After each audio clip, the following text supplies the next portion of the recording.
Hello दोस्तों, कैसे आप सब। उम्मीद है कि आप लोग अच्छे होंगे। आज हम लोग पढ़ेंगे फिजिक्स के जो ऑब्जेक्टिव होता है बहुविकल्पीय प्रश्न, उसका ऑब्जेक्टिव पढ़ेंगे लोग। 1 मार्क्स का बोर्ड एग्जाम में पूछता है और हर एग्जाम में पूछता है। फिजिक्स में से जो भी ऑब्जेक्टिव टाइप के क्वेश्चन बनता है 1 मार्क्स फिक्स होता है, पूछता है। तो यहाँ पे पढ़ेंगे लोग ऑब्जेक्टिव क्वेश्चन फिजिक्स के फर्स्ट चैप्टर, जिसका नाम है प्रकाश का परावर्तन एवं अपवर्तन। परावर्तन के बारे में जो भी है आज पढ़ेंगे लोग ऑब्जेक्टिव टाइप क्वेश्चन। तो बने रहिए अपना साइंस के साथ, और बहुत आसानी से हिंदी मीडियम में पढ़ेंगे लोग। बोर्ड एग्जाम की तैयारी होगा इस अपना साइंस पे। साइंस ही पढ़ाया जाएगा इस चैनल पे। तो चलिए बने रहिए। तो चलिए देखते हैं बिना टाइम गवाए। हवा में प्रकाश की चाल होती है, यानी कि हवा में प्रकाश की चाल कितनी होती है। आप लोग कमेंट में कमेंट करके बताइए कि हवा में जो प्रकाश की चाल होती है कितनी होती है। तो चलिए हम बताते हैं। तो 3 गुने 10 के पावर 8 मीटर पर सेकेंड होती है। ये बहुत ही वीवीआई क्वेश्चन है, बहुत ही इंपॉर्टेंट क्वेश्चन है। इसको टिक लगा लीजिए, ये 2023 के बैच में आएगा ही आएगा। तो टिक लगा लीजिए। जो प्रकाश की चाल होती है हवा में कितनी होती है, 3 गुने 10 के पावर 8 मीटर पर सेकेंड होती है।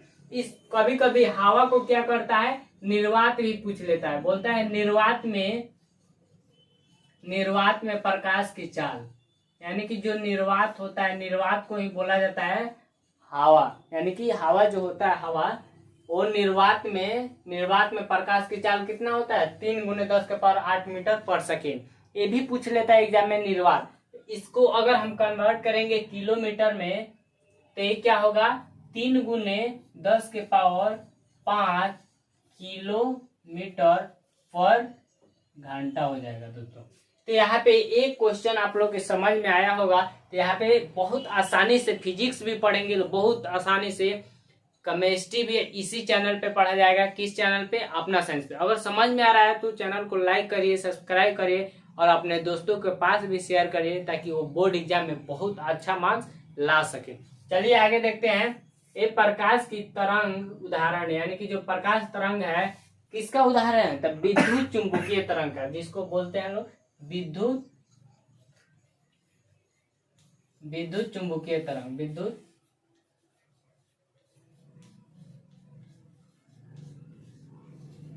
विद्युत चुंबकीय तरंग, यानी कि जो प्रकाश तरंग होता है कैसा होता है, तो विद्युत चुंबकीय तरंग, यानी कि प्रकाश को गमन करने के लिए किसी माध्यम की आवश्यकता नहीं पड़ती है, उसी को बोलते हैं विद्युत चुंबकीय तरंग। अब दोस्तों यहाँ पे ये भी समझ में आया होगा। अब आगे देखते हैं, प्रकाश के परावर्तन के कितने नियम होते हैं। जो प्रकाश के परावर्तन किसे कहते हैं, अगर नहीं पता है तो कमेंट में कमेंट करके बताइए। फिर इस पे वीडियो बनेगा कि प्रकाश के परावर्तन किसे कहते हैं, तो उस पे भी वीडियो बनेगा। चलिए तब तक यहाँ पे बनते हैं अपना साइंस पे और बने रहिए। प्रकाश के परावर्तन के कितने नियम होते हैं, तो इसका 2 नियम होते हैं। और कमेंट में कमेंट करके बताइए कि प्रकाश के अपवर्तन के कितने नियम होते हैं। तो यहाँ पे हो गया कौन कौन नियम होते हैं, इसके बारे में आपको पता है तो कमेंट में लिखिए। चलिए आगे देखते हैं। जो दाढ़ी बनाने में कौन सा दर्पण उपयुक्त होता है, यानी कि जो दाढ़ी बनाया जाता है, जो भी बड़े बड़े लोग या बुजुर्ग होते हैं, दादा पापा ये सब होते हैं लोग, वो दाढ़ी जो बनाते हैं, दाढ़ी उसमें कैसे ऐसे थोड़े बना लेते हैं दोस्तों, नहीं।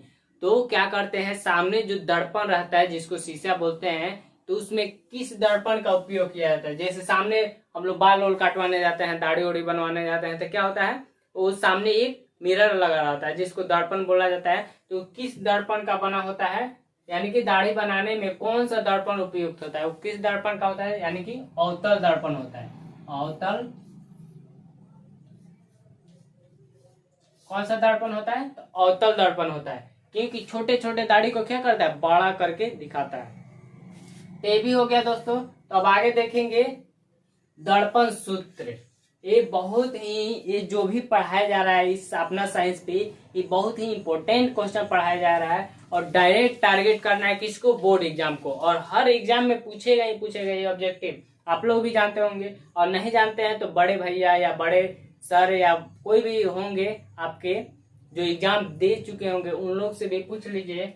तो दर्पण सूत्र होता है, इसको बोलते हैं 1/v plus 1/u equal 1/f। ए क्या है, एफ है। तो दोस्तों यहाँ पे 1/v प्लस 1/u बराबर 1/f, ये किसका सूत्र है, ये दर्पण का सूत्र है जिसको बोला जाता है दर्पण। अब कमेंट में बताइए कि u क्या है, v क्या है, f क्या है। चलिए नहीं पता है तो हम बताते हैं, पहले बता लीजिए आप, उसके बाद से इसमें एक और आता है क्वेश्चन, क्या ये तो हुआ दर्पण सूत्र जिसको इस सूत्र से बोला जाता है। अब एक और आता है जिसको बोलते हैं लोग लेंस सूत्र। लेंस सूत्र क्या होता है,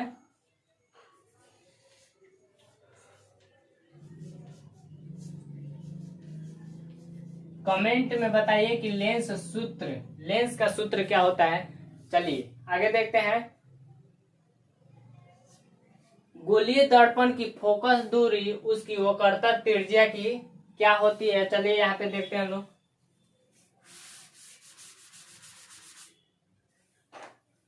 जो गोलीय दर्पण की फोकस दूरी उसकी वक्रता त्रिज्या की क्या होती है, आधी होती है। तो ये क्या होती है दोस्तों, आधी।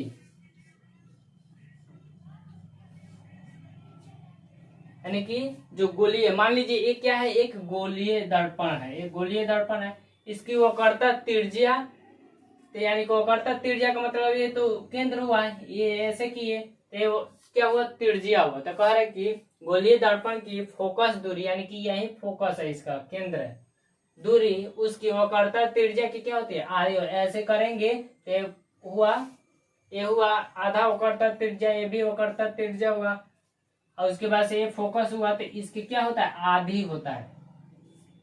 तो ये भी समझ में आ गया होगा। अब देखते हैं सोलर कुकर में व्यवहार किया जाता है। जो सोलर कुकर होता है, इसको देखेंगे, ये सोलर कुकर वाला देखेंगे दोस्तों।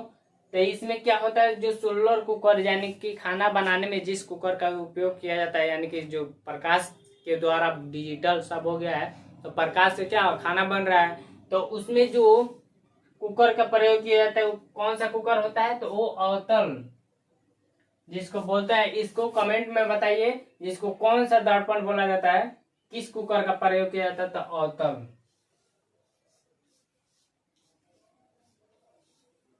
अवतल दर्पण जो उसमें व्यवहार करता है, सोलर कुकर में व्यवहार किया जाता है, अवतल दर्पण का व्यवहार किया जाता है। अब आगे देखेंगे, सर्च लाइट का परावर्तक सतह होता है। जो सर्च लाइट होता है, सर्च लाइट, उसमें परावर्तक सतह क्या होता है, अवतल ही होता है दोस्तों, अवतल होता है। अब अगला देखेंगे, प्रकाश की किरणें गमन करती है। जो प्रकाश की किरण गमन करती है, कैसे गमन करती है, तो सीधी रेखा में, नहीं कि ये क्या करती है, प्रकाश निकल रहा है ऐसे करके थोड़ी जाती है, नहीं, क्योंकि वो सीधी रेखा में जाती है। जैसे में हम लोग क्या करते हैं, टॉर्च बांटते हैं या मोबाइल के या टॉर्च बांटते हैं, तो क्या होता है, सीधी रेखा में जाती है और देखती है। किसी वस्तु को क्या करते हैं, देखते हैं तो क्या देखने के लिए क्या करते हैं, ऐसे बांटते हैं तो थोड़े ऐसे ऐसे घूम करके थोड़े जाती है, नहीं, वो सीधी रेखा में गमन करते हैं। तो जो प्रकाश की किरणें निकलती है, कैसे निकलती है, सीधी रेखा में निकलती है। तो यहाँ पे क्या लिखेंगे, सीधी रेखा।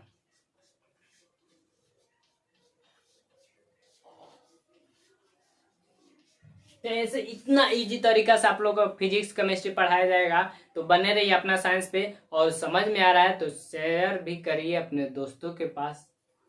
चलिए आगे देखते हैं, जो गोलीय दर्पण में फोकसांतर एवं वक्रता त्रिज्या के बीच संबंध, यही है गोलीय दर्पण। ये गोलीय दर्पण में वक्रता त्रिज्या ए है, वक्रता त्रिज्या ए, और ए हुआ फोकस, यानी कि इसके बीच क्या हुआ, संबंध ज्ञात करना है। तो क्या देखिए दोस्तों, बहुत सिंपल से देखेंगे। तो यहाँ पे क्या है, यहाँ पे 1 एक आर हो गया, यहाँ पे 1 एक आर हो गया, तो क्या हुआ, 2r हुआ, तो यहाँ पे 2r हुआ, तो यहाँ पे एक f हुआ।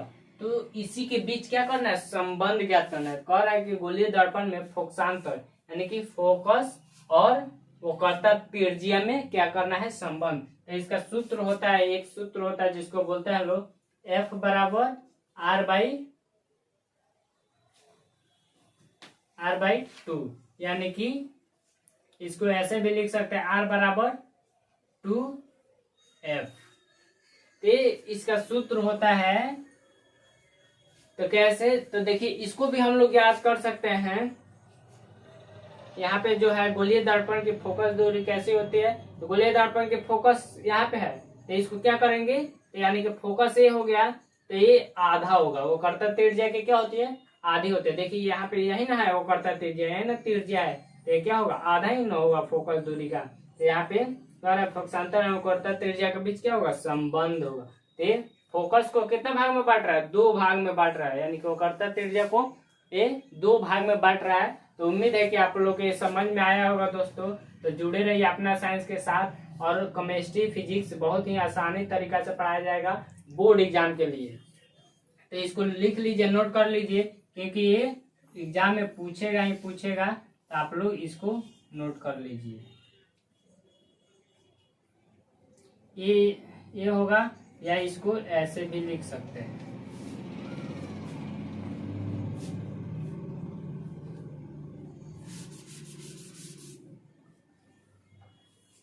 तो चलिए दोस्तों, मिलते हैं अगले वीडियो में, तब तक बने रहिए अपना साइंस के साथ। केमिस्ट्री फिजिक्स बहुत आसान तरीका से पढ़ा जाएगा, और ये ऑब्जेक्टिव है जो बिहार बोर्ड या यूपी बोर्ड या झारखंड कोई भी बोर्ड हो, उसमें ये पूछेगा ही पूछेगा, जिसको बोला जाता है बहुविकल्पीय प्रश्न। यानी कि 2023 बोर्ड के लिए हम लोग को तैयारी करना है, तो बने रहिए अपना साइंस के साथ। और केमिस्ट्री बहुत आसानी तरीका से हम लोग पढ़ेंगे हिंदी मीडियम में। चलिए मिलते हैं अगले वीडियो में दोस्तों। स्क्रीनशॉट ले लीजिए दोस्तों इसका।